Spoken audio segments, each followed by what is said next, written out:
single notes, growing quieter only with great difficulty, and now and again suddenly recommencing along the line of a form whence rose here and there, like a damp cracker going off, a stifled bomb. However, amid a rain of impositions, order was gradually re-established in the class, and the master, having succeeded in catching the name of Charles Bovary, having had it dictated to him, spelt out and re-read, at once ordered the poor devil to go and sit down on the punishment form at the foot of the master's desk. He got up, but before going, hesitated. "What are you looking for?" asked the master. "My cap," timidly said the new fellow, casting troubled looks round him. 500 verses for all the class!" shouted in a furious voice, stopped like the quos ego, a fresh outburst. "Silence!" continued the master indignantly, wiping his brow with his handkerchief, which he had just taken from his cap.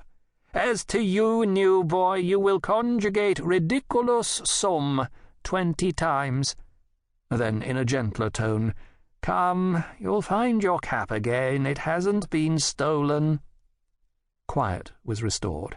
Heads bent over desks, and the new fellow remained for 2 hours in an exemplary attitude, although from time to time some paper pellet flipped from the tip of a pen came bang in his face. But he wiped his face with one hand and continued motionless, his eyes lowered. In the evening at preparation he pulled out his pens from his desk, arranged his small belongings, and carefully ruled his paper. We saw him working conscientiously, looking out every word in the dictionary and taking the greatest pains. Thanks, no doubt, to the willingness he showed, he had not to go down to the class below, but though he knew his rules passably, he had little finish in composition. It was the curé of his village who had taught him his first Latin, his parents, from motives of economy, having sent him to school as late as possible.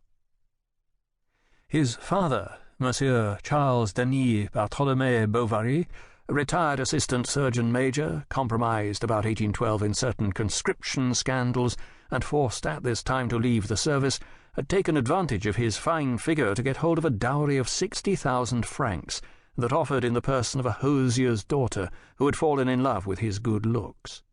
A fine man, a great talker, making his spurs ring as he walked, wearing whiskers that ran into his moustache, his fingers always garnished with rings and dressed in loud colours, he had the dash of a military man with the easy go of a commercial traveller.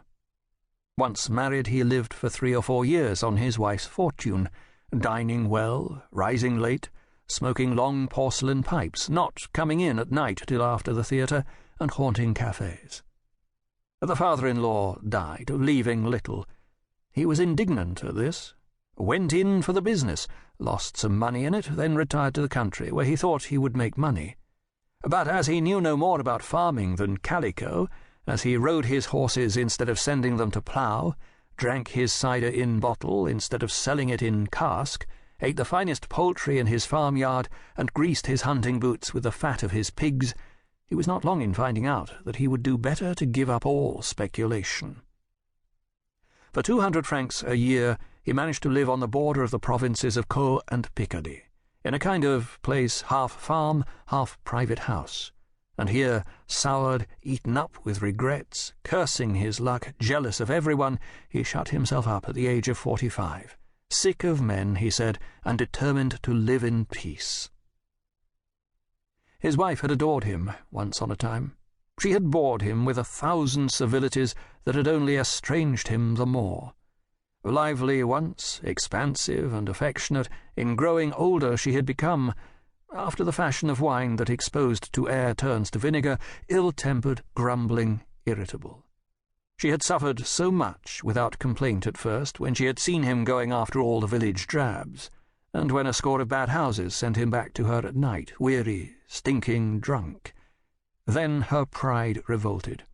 After that she was silent, burying her anger in a dumb stoicism that she maintained till her death. She was constantly going about, looking after business matters. She called on the lawyers, the président, remembered when bills fell due, got them renewed, and at home ironed, sewed, washed, looked after the workmen, paid the accounts, while he, troubling himself about nothing, eternally besotted in sleepy sulkiness, whence he only roused